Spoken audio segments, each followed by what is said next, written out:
يا بني إسرائيل اذكروا نعمتي التي أنعمت عليكم وأوفوا بأهدي أوفي بأهدكم وإياي فارهبون وآمنوا بما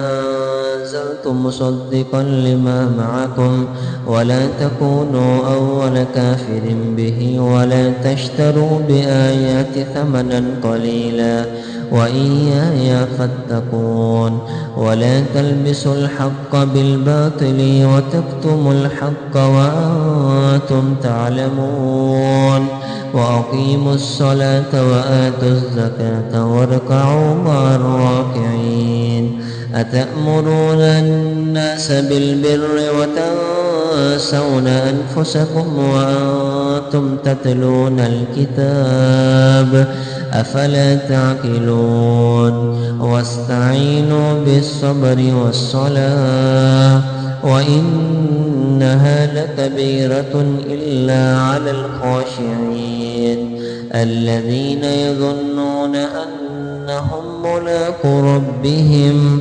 وأنهم إليه راجعون.